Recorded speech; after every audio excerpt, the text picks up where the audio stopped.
Hey guys, welcome to my FCIP presentation on empathy, Jesus, and neuroscience. So let's dive in.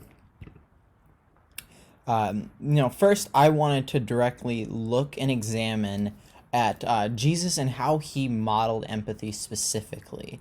Although the Bible doesn't specifically use the word he had empathy or he used empathy or he was empathetic, with an exception of one verse in scripture, we can see examples of God interacting and choosing empathy playing out throughout the scriptures. Specifically, when we look at the personality of Jesus, we see that Jesus was deeply empathetic in his response to people and how he approached people. So, for instance, I want to consider John 8, and this is the woman caught in adultery, to where the Pharisees, come up to Jesus and they explain to him, they say, this woman was in adultery, we're about to stone her. And Jesus' response back is, the first person to cast a stone should be without sin, at which everyone dropped their stones and left. And Jesus comes up to her and says in John 8, he says, neither do I condemn you. Now go and leave your life of sin. See, I think that was a great example of empathy because Jesus met her where she was at. She met her in her brokenness. He didn't condemn her. He didn't say, you're doing things wrong. He said, where are your accusers? He says that in John 8. He says, woman, where are your accusers? Look around you. And that's when the Pharisees and everyone leave. So we see that Jesus meets people in their mess. He doesn't necessarily condemn. He doesn't say you got it wrong. He says, I'm here to meet you.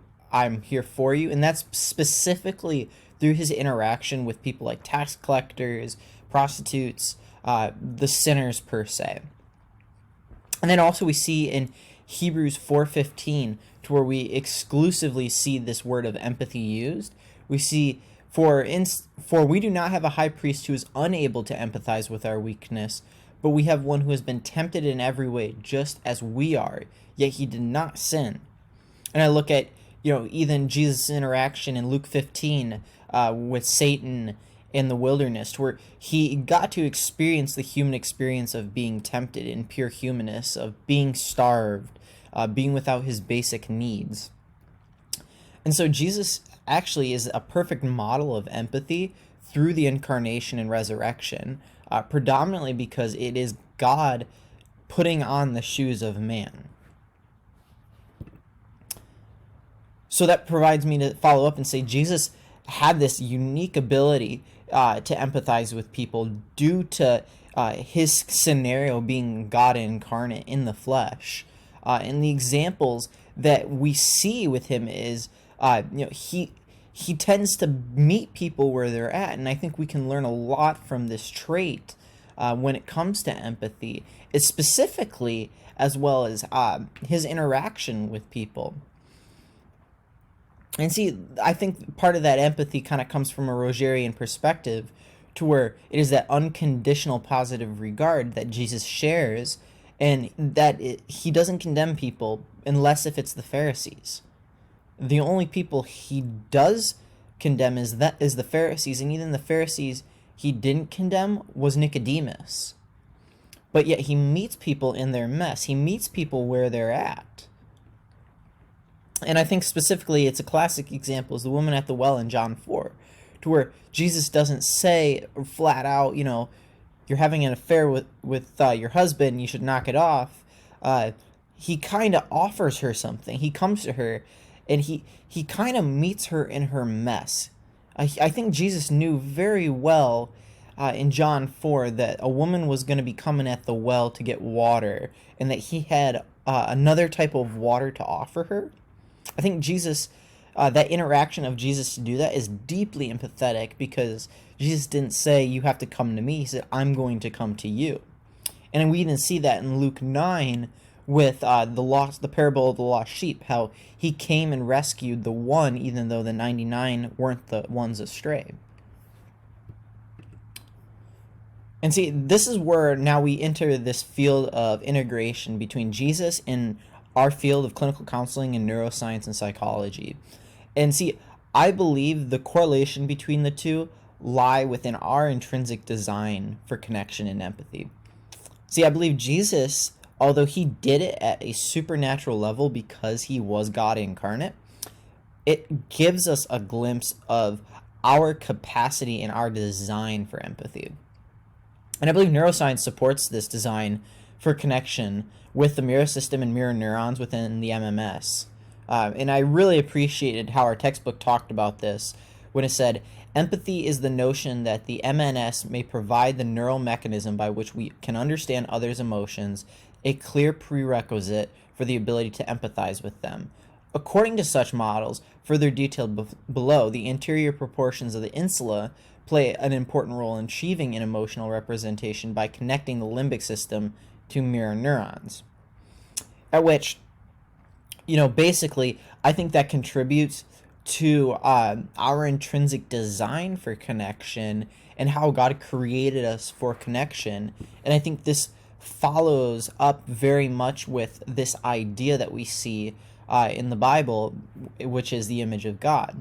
And although, modern neuroscience is going to say that this is more of an evolutionary perspective seen within primates, which I don't doubt it is, I don't believe that this mirror network can reinforce empathy to a certain extent in primates that it can in humans, and that's predominantly due to the prefrontal cortex, or the PFC being a regulator, and also a connector of our emotional connections.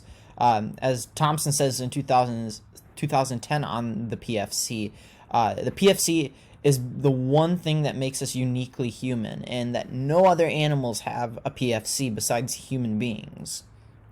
And that the PFC allows us to make those connections, specifically the right part of the PFC, which is due to emotion, creativity. It can allow us to connect from our limbic system to those neural networks and weep with those who weep. And see, this is where I come to the fact being that the PFC is something that is so unique in human beings that no other animals have it. Leads me to that this is the image of God on display through human beings within Genesis 1:26. And it shows us something unique about God, how in Genesis 1, God says, let us make man in our image. And predominantly there's an us, there's a this verbiage of unity, of connection, of relation. And I think that shows us that God is a deeply empathetic person, and that God is a deeply connected person when it comes to his personality, and that to a certain extent God has a PFC, and that God ingrained us to have a PFC because we are made in his image. And I believe we see that play out, this divine image play out uniquely when we see Jesus' interaction with humility. I would say that Jesus' PFC and Jesus' neural network is more integrated and more more deeply connected than ours, and that's why we see Jesus model empathy so well. And for myself, I would consider myself a deeply empathetic person.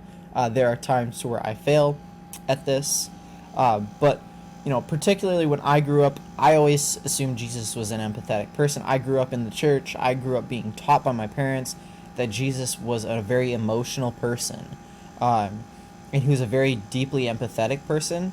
And so for myself lately, I've been holding on to that. And I've been holding tightly onto the truth that Jesus is an empathetic person, specifically in the chaos of the world that is the coronavirus, racial injustice in 2020. And I specifically hold on to Isaiah 53:5, which says, "But he was wounded for our transgressions, and he was crushed for our iniquities. Upon him was the chastisement that brought us peace, and with his stripes we are healed." See, for me, that is such a reminder that God became incarnate. God basically took our death, our beating for us, and I believe that is a deep reflection of empathy, of someone willing to put themselves in humanity's shoes. It reminds me too of the burden that Christ had to take to put himself in our shoes, and that God is not a God of sympathy, but that he is rather a God of empathy and understanding.